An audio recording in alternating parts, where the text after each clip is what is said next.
Hello friends, welcome to GPSC lover. GPSC લવરમાં આપ સૌનું હાર્દિક સ્વાગત છે. આજે આપણે ગુજરાતના સાંસ્કૃતિક વારસાનું ચેપ્ટર 2 એટલે કે ગુજરાતની લોક સંસ્કૃતિ નામની જે બુક છે, જે યુનિવર્સિટી ગ્રંથ નિર્માણ બોર્ડ ગુજરાત રાજ્ય અમદાવાદ દ્વારા પ્રકાશિત કરવામાં આવેલી છે, જેણે અસુતાબેન સેદાણી દ્વારા લખવામાં આવી છે. તો તેનું ચેપ્ટર નંબર 2 ગુજરાતના લોક સમુદાયો વિશે માહિતી મેળવીશું. આ ચેપ્ટર ઘણું જ મોટું છે. આ પાર્ટ પ્રથમ છે, જેમાં આપણે મેર પ્રજાતિ વિશે અને આ ચેપ્ટરની પ્રસ્તાવના વિશે માહિતી મેળવીએ. તો વિડીયોને શરૂ કરીએ. સૌપ્રથમ જોવા મળે છે ચેપ્ટર નંબર 2 ગુજરાતના મુખ્ય લોક સમુદાયો. આ તેની પ્રસ્તાવના છે અને ત્યારબાદ મેર કોમ્યુનિટી વિશે આપણે માહિતી મેળવીશું. ત્યારબાદ આ પાર્ટ પ્રથમ છે. આ અંતર્ગત ઘણા બધા પાર્ટ્સ આવશે ચેપ્ટર 2ના, કેમ કે ચેપ્ટર 2 ઘણું જ મોટું છે. શરૂ કરીએ. સર્પ પકડવાની જે વિદ્યા છે અથવા તો સર્પદંશ ઉતારવાની જે વિદ્યા છે એને કહેવાય છે ગારુડી વિદ્યા. તો ખાસ અહીંયા સવાલ પૂછાઈ શકે, સર્પ પકડવાની અથવા તો સર્પદંશ ઉતારવાની જે વિદ્યા છે એને કઈ વિદ્યા તરીકે ઓળખવામાં આવે છે? ગારુડી વિદ્યા. આ ગારુડી વિદ્યાના જે જાણકાર હોય છે એને કહેવાય છે હઠયોગીઓ દ્વારા આ વિકસાવેલી વિદ્યા છે. તો ખાસ યાદ રાખશું, હઠયોગી દ્વારા આ વિદ્યાને વિકસાવવામાં આવી છે. વાત કરીએ કાળની, તો પહેલાં તો શિકારી કાળ હતો. આદિમાનવ જ્યારે શિકાર કરતો હતો, ત્યારબાદ ધીમે ધીમે પશુપાલન અવસ્થા આવી અને ત્યારબાદ ધીમે ધીમે ગોપ સંસ્કૃતિનો વિકાસ થયો અને એની પછી કૃષિ સંસ્કૃતિનો વિકાસ થયો. તો એ સમયની વાત કરીએ તો તે સમયે ગોત્રનો અર્થ થતો હતો ગોપાલકોનો વસવાટ. આમ ગોપ સંસ્કૃતિનો વિકાસ થયો, જેમાં ગોપ છે એ ગોત્ર પરથી ઉતરી આવેલો શબ્દ છે, જેનો અર્થ થાય છે ગોપાલકોનો વસવાટ. અને ગોપ સંસ્કૃતિમાંથી ધીમે ધીમે કૃષિ સંસ્કૃતિનો વિકાસ થયો. ત્યારબાદ આજ વાત કરીએ તો આ બંને સંસ્કૃતિ એટલે કે ગોપ સંસ્કૃતિ અને કૃષિ સંસ્કૃતિ, આ બંને સંસ્કૃતિ એકબીજાની પૂરક માનવામાં આવે છે. ત્યારબાદ વાત કરીએ તો અહીંયા આહિર સમાજની વાત કરવામાં આવે છે.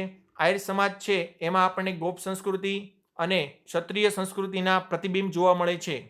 ત્યારબાદ વાત કરીએ તો કોળી સમાજ, તો કે કોળી સમાજની જે જીવન પ્રણાલી છે એ આપણે જોઈએ તો એમાં આદિ કૃષિકારોની ઝાંખી જોવા મળે છે. કૃષિકારો જે હોય છે, કૃષિ કરતા હોય છે, એની ઝાંખી આપણને કોળી સમાજમાં જોવા મળે છે. એ રીતે મધ્યકાલીન અંધકાર યુગમાં રાજપૂતોએ આપણા રાજ્યોનું રક્ષણ કર્યું હોવાનું માનીએ છીએ. એ રીતે આપણને મેર લોકોમાં આ સંસ્કૃતિના ખમીર અને શૂરવીરતાના દર્શન એટલે કે એના ગુણો છે, રાજપૂતોના જે ગુણો છે એ મેર કોમ્યુનિટીમાં જોવા મળે છે. તો આગળ જોઈએ. સમાજ અને તેના ગુણો અને બહુમૂલ્યોની અહીંયા વાત કરવામાં આવી છે. કોળી સમાજમાં આપણને કૌશલ્યના ગુણ જોવા મળે છે, તો મેર સમાજ છે એની મર્દાનગી જાણીતી છે. તો એવી જ રીતે ખુમાણ લોકો હોય છે તેની ખુમારી જાણીતી હોય છે. તો એવી જ રીતે ચારણોની ચતુરાઈ જાણીતી હોય છે. તો અહીંયા જે બે મહત્વના પોઈન્ટ્સ છે જે યાદ રાખવાના બને છે અને સવાલ આ બે પોઈન્ટ્સમાંથી બની શકે. 13 વાસળીવાળા રાજપૂતો કઈ કારીગરી માટે જાણીતા છે? તો ભાલા વ્યવહાર માટે જાણીતા છે અને નાથાબાવા સાથે રાવણહથ્થા વાદ્ય છે એ સંકળાયેલું છે. આ તમારા માટે મોસ્ટ એમપી છે.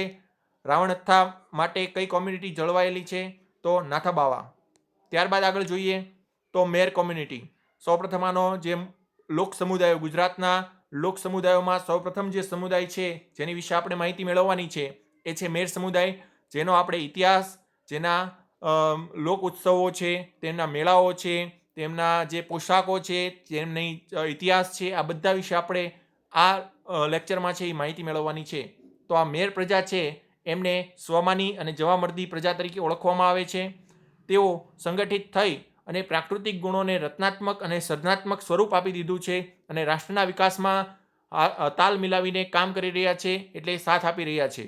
વાત કરીએ આ કોમ્યુનિટી વિશે, તો આ કોમ્યુનિટીની સ્ત્રીઓમાં ઘૂમટા પ્રથા જોવા મળતી નથી, જે આ કોમ્યુનિટીનું બેસ્ટ ઉદાહરણ છે. આ ઉપરાંત સ્ત્રીઓને છે એ પુરુષની સમોવડી દાખવવામાં આવે છે. સમાન મૂલ્ય રાખવામાં આવે છે બંનેનું. મેર અને મહેર શબ્દનો જો પરંપરાગત આપણે અર્થ જોઈએ તો એનો અર્થ છે મુખી અને આગેવાન. વસવાટની વાત કરીએ, મેર કોમ્યુનિટી આપણને ક્યાં જોવા મળે છે? તો મેર કોમ્યુનિટી ગુજરાતમાં પોરબંદરથી જુનાગઢનો વિસ્તાર અને થોડો ઘણો જામનગરના વિસ્તારમાં પણ મેર કોમ્યુનિટી જોવા મળે છે. આગળ જોઈએ તો મેર જાતિના ઇતિહાસ વિશેની વાત કરીએ તો જે મૈત્રક કાળ હતો આપણા, તે સમયે સિંધમાં સૈંધવ નામની એક પ્રજા છે એ વસવાટ કરતી હતી. આ જે સૈંધવ નામની જે પ્રજા વસવાટ કરતી હતી એની સાથે જ તે આ મેર કોમ્યુનિટી અસ્તિત્વમાં ધરાવતી હતી તેવું કહેવામાં આવે છે. સેંધવ એ આજના જેઠવાઓ તરીકે ઓળખાય છે. તો અહીંયાથી એક સવાલ બની શકે છે, આજના જેઠવા એ પ્રાચીનમાં કયા નામે ઓળખાતા? તો કે સેંધવ તરીકે ઓળખાતા. અને સેંધવ શું કામ કહેવામાં આવે છે? તો કે સિંધુ નદીના કિનારે આ પ્રજા વસવાટ કરતી હોવાથી તેને સેંધવ તરીકે ઓળખવામાં આવે છે અને હાલ તેને જેઠવા પ્રજા તરીકે ઓળખવામાં આવે છે. મેર અને જેઠવા વચ્ચેનો જે ઇતિહાસ છે એનો સંબંધ બહુ જ જૂનો છે. ત્યારબાદ આગળ જોઈએ તો મેર લોકો છે એ સૌરાષ્ટ્રમાં જેઠવા આવ્યા તેમની સાથે જ આવ્યા હોવાનું કહેવામાં આવે છે. એટલે કે સેંધવ નામની પ્રજા જ્યારે સૌરાષ્ટ્રમાં આવી તેની સાથે મેર પ્રજા પણ સૌરાષ્ટ્રમાં આવીને વસી હોવાનું કહેવાય છે. શ્રી જયરામભાઈ પરમાર મુજબ આ એક ઇતિહાસકાર છે જેના મુજબ સિંધુરાજ જયદૂતના વંશજો છે એ આગળ જતા સેંધવ તરીકે ઓળખાયા. આગળ જોઈએ તો સિંધ પર આરબોનો હુમલો થયો હતો 7મી સદી દરમિયાન. તો અહીંયા પણ એક સવાલ બની શકે છે, સિંધમાં આરબોનો હુમલો ક્યારે થયો હતો? 7મી સદીમાં. આ પ્રજા તે સમયે આ જે સેંધવ પ્રજા છે અથવા તો જે મેર પ્રજા છે, જેઠવા પ્રજા છે એ પશ્ચિમ સૌરાષ્ટ્રમાં આવી અને તેમણે ભૂમલી અથવા તો એને ઘુમલી તરીકે પણ ઓળખવામાં આવે છે ત્યાં પોતાની રાજધાની બનાવી. જેઠવા વંશમાં ઘણી બધી લોકકથાઓ પ્રચલિત છે, જેમાં તમારે એક મહત્વની લોકકથા યાદ રાખવાની છે, સોન હુલામણ. સોન હુલામણની લોકકથા છે એ કયા વંશ સાથે સંકળાયેલી છે? તો યાદ રાખશું, જેઠવા વંશની લોકકથા છે સોન હલામણ. ત્યારબાદ આગળ જોઈએ તો ફાર્બસની એક કૃતિ છે તમારે ખાસ યાદ રાખવાની છે. એ કૃતિનું નામ છે રાસમાળા. આ રાસમાળા કૃતિમાં એક ઉલ્લેખ છે કે આરબોએ સિંધ ઉપર આક્રમણ કર્યું હતું 7મી સદી દરમિયાન અને એ સમયે સિંધમાં એક પ્રજા રહેતી હતી જેનું નામ છે મહેર અથવા તો મેર પ્રજા. મેર પ્રજાનો જે મુખ્ય વ્યવસાયની વાત કરીએ તો મેર પ્રજાનો જે મુખ્ય વ્યવસાય છે એ છે ખેતી. પુરુષોના પોશાકની અહીંયા વાત કરવામાં આવી છે તો પુરુષો પોશાક તરીકે કેડિયું અથવા તો આંગળી પહેરે છે. માથે દરબારની જે ઠાઠ હોય છે એ રીતની એક પાઘડી હોય છે. એ ઉપર ખાંધે ખેસ પહેરે છે અને કમરે ભેટ પહેરે છે. તો આ બધા છે એ પુરુષોના પોશાકની વાત થઈ.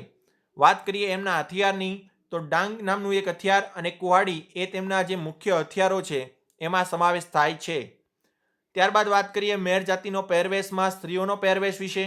તો સ્ત્રીઓમાં કુંવારી કન્યાઓ જે છે એ સફેદ રંગના ઢાંસિયા અથવા તો ઢારવો જે કહેવાય છે તે પહેરે છે. ઢાંસિયા છે એ જીમ્મીની જેમ કમરે જ એક બાંધવાનું વસ્ત્ર આવે છે. આ ઉપરાંત સ્ત્રીઓ જે છે મોટી ઉંમરની સ્ત્રીઓ તેઓ ઘેરા રાતા રંગના ઢાંસિયા પહેરે છે, જ્યારે કુંવારી કન્યાઓ હોય છે એ સફેદ રંગના ઢાંસિયા પહેરે છે. તો અહીંયા આ ભેદ ખાસ યાદ રાખવાનો છે. જો આ પરણેલી સ્ત્રીઓ હોય છે એ પિયરમાં આવે છે તો તેઓ પાછા સફેદ રંગના ઢાંસિયા પહેરે છે, એટલે કે તે કુંવારી કન્યા જે ઢાંસિયા પહેરે છે એવી રીતે સફેદ રંગના ઢાંસિયા પહેરે છે. ઓઢણું સદાય કાળા રંગનું પહેરે છે. ત્યારબાદ આગળ જોઈએ તો સ્ત્રીઓના હાથમાં બંગડી જોવા મળતી નથી, પરંતુ જ્યારે તેમના તહેવાર અને શુભ પ્રસંગ આવે છે ત્યારે સોના ચાંદીના ઘરેણાં અથવા તો બલોયા પહેરે છે. ખાસ યાદ રાખશું, સ્ત્રીઓના હાથમાં બંગડી જોવા મળતી નથી. તહેવારો અને શુભ પ્રસંગ હોય છે ત્યારે તે સોના ચાંદીના ઘરેણાં અને બલોયા પહેરે છે. અને આમના જે સોના ચાંદીના જે ઘરેણાં હોય છે એ 4 થી 5 તોલાના હોય છે. આ કોમમાં છૂંદણા ટંકાવવાની પ્રથા છે. છૂંદણા ટંકાવવા એટલે શું? તો ખાસ યાદ રાખજો, અત્યારના સમયની તમને વાત કરું તો અત્યારે જે લોકો ટેટુ પડાવે છે એ સમયે છૂંદણા કહેવાતા. જે અત્યારે વૃદ્ધ સ્ત્રીઓના જે ગ્રીન કલરના ટપકા હાથમાં જોવા મળે છે એને કહેવાય છે છૂંદણા ટપકાવ્યા. પુરુષ વર્ગના જે ઘરેણાની વાત કરીએ તો એ લોકો સોનાની કાંથલી, પારાવાળી માળા પહેરે છે. કાનમાં એ સિસોરિયા, ફૂલડી અને ચાંપવા પહેરે છે. જ્યારે પગમાં તે લોકો ત્રોડા અને બેડી પહેરે છે. ત્યારબાદ વાત કરીએ તો ચારણોના દુહામાં જે ભાષાનો ઉપયોગ થાય છે એ ભાષાનું નામ અહીંયા લખેલું હોય છે, એ છે ડીંગળી ભાષા. ચારણોના દુહામાં ઉપયોગ થતી ભાષા કઈ છે? તો યાદ રાખશું, ડીંગળી ભાષા. મેર લોકોના દાંડિયા રસ છે એ ખાસ જાણીતા છે. આ મેર લોકોના દાંડિયા રસ છે એ ખાસ જોવાલાયક પણ હોય છે. રાસ લેતી વખતે એઓ એકબીજાને જે છે એ ગુલાલ છે એ ઉડાડે છે. રાસ પરસ્પર જાણે દ્વંદ્વ યુદ્ધ કરતા હોય એ રીતે આ મેર લોકો છે એ રાસ રમે છે. રાસમાં વીર રસ તમને જોવા મળે છે. આ એક દાંડિયા રાસને એ અંગેનો મેં એક વિડીયો છે એ અપલોડ કર્યો છે, જો આપે ન જોયો હોય તો એ જોઈ લેજો.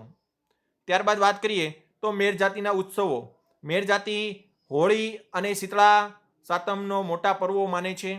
બળેવના દિવસે, આ મોસ્ટ એમપી છે તમારા માટે, કે બળેવના દિવસે મેર જુવાનો છે એ દોડવાની શરત રાખે છે. આ દોડવાની શરતમાં શું હોય છે તો કે હળના આકારનો એક લાકડાનો એક નાનો અમથો ટુકડો હોય છે જેને ગોરના હાથમાં આપવામાં આવે છે. આ નાનો અમથો હળના આકારનો જે ટુકડો હોય છે તેને શું કહેવાય છે તો તેને હિરડી તરીકે ઓળખવામાં આવે છે. આ મેર જુવાનો જે હોય છે એ ગામમાં એક સ્થળ નક્કી કરે છે અને ત્યાંથી દોડવાનું શરૂ કરે છે. જે યુવાન છે મેરનો એ પહેલો આવે છે તે ગોરના હાથમાંથી હિરડી છે એ લઈ લે છે અને તેને વિજેતા જાહેર કરવામાં આવે છે. તો ફરી વખત યાદ રાખશું, બળેવના દિવસે આ થાય છે એટલે કે બળેવ એટલે કે શું, રક્ષાબંધન. રક્ષાબંધનના દિવસે મેરના જુવાનો જે હોય છે એ દોડવીરની શરત તો રાખે છે. આ દોડવીની શરતમાં શું હોય છે તો કે હળ હોય છે ને, હળ એના આકારનો એક લાકડાનો ટુકડો હોય છે એ ગોરના હાથમાં આપી દેવામાં આવે છે. આ નાના જે લાકડાના હળના ટુકડાને હિરડી તરીકે ઓળખવામાં આવે છે. અને યુવાન છે, આ યુવાનો એ ગામમાં એક જગ્યા છે, પ્લેસ છે એ નક્કી કરે છે, ત્યાંથી એ દોડવાનું શરૂ કરે છે. ગોરના હાથમાંથી જે હિરડી પહેલાં લઈ આવે એને વિજેતા જાહેર કરવામાં આવે છે. અને આ જે દોડ છે એ બળેવના એટલે કે રક્ષાબંધનના દિવસે યોજવામાં આવે છે. ત્યારબાદ આગળ જોઈએ તો મેર જાતિના મુખ્ય મેળાઓ. શ્રાવણી અમાસનો મેળો જે છે એ બિલેશ્વર ખાતે કરે છે અને મહાશિવરાત્રિના રોજ એ મેળો કરે છે એ માધુપુરમાં કરે છે. તો આ બે મેળાઓ છે એ મેર કોમ્યુનિટીના ખૂબ જ જાણીતા મેળાઓ છે. હોળીના દિવસે એ કુંભના રક્ષણ માટેની એક મારામારીની નિર્દોષ રમત છે એ મેર જાતિમાં જોવા મળે છે. તો આ મારામારીની નિર્દોષ રમત શું છે એની વિશે માહિતી મેળવીએ તો કે હોળીનો જે દિવસ હોય છે ત્યારે હોળી પ્રગટાવે એની નીચે એક કુંભ છે એ દાટી દેવામાં આવે છે કે જેમાં ચણા છે એ મૂકી દેવામાં આવે છે. ત્યારબાદ બે ટુકડીઓમાં વિભાજન થાય છે. એક ટુકડી છે એ કુંભનું રક્ષણ કરે છે, જ્યારે બીજી ટુકડી છે એ ગામની ફરતે એક પટલ મારવા જાય છે અને એ અટલ મારીને જ્યારે એ ટુકડી છે એ ફરી પાદરે આવે છે, ગામના પાદરે, અને આ બંને જે ટુકડીઓ છે એની વચ્ચે અહીંયા એક મારામારી થાય છે. અને આ જે મારામારીની નિર્દોષ રમત છે એ હોળીના દિવસે અહીંયા યોજવામાં આવે છે. ત્યારબાદ જે બીજી એક શારીરિક બળ કસોટીની સ્પર્ધા પણ આ મેર કોમ્યુનિટીમાં જોવા મળે છે, જેમાં તમને નાળિયેર ભાંગી નાખવાની સ્પર્ધા, પછી સોપારી તોડી પાડવાની સ્પર્ધા, આ બધી જે સ્પર્ધાઓ છે એ શારીરિક બળ કસોટીની સ્પર્ધા એ મેર કોમ્યુનિટીમાં તમને જોવા મળશે. ત્યારબાદ રીત રિવાજોની વાત કરીએ તો ખાંડા સાથે ફેરા ફરવાની, લગ્ન કરવાની જે રાજપૂત પરંપરા જે છે એ આ મેર કોમ્યુનિટીમાં પણ જોવા મળે છે. ત્યારબાદ વાત કરીએ તો ઘોડિયા લગ્ન અને બાળ લગ્ન આ કોમ્યુનિટીમાં જોવા મળતા નથી, જે એક બહુ જ સારું લક્ષણ કહેવાય. લાજ પરંપરા પણ અહીંયા જોવા મળતી નથી, એ પણ એક સારું એવું લક્ષણ ગણાય છે મેર કોમ્યુનિટીનું. પુત્રીનો જો કોઈ જન્મ થાય છે બાળકીનો તો એને લક્ષ્મી આવ્યા એવો આનંદ માણવામાં આવે છે. મેર જાતિમાં જે સતીઓ થઈ ગયા છે એમાં બે સતીના નામ તમારે ખાસ યાદ રાખવાના છે. એક છે લીરબાઈ સતી અને એક છે રામબાઈ સતી. થેન્ક યુ મિત્રો. તો આજના લેક્ચરમાં આટલે લગી રાખીએ. આની પછી આપણે આહિર સમાજ વિશે માહિતી મેળવીશું.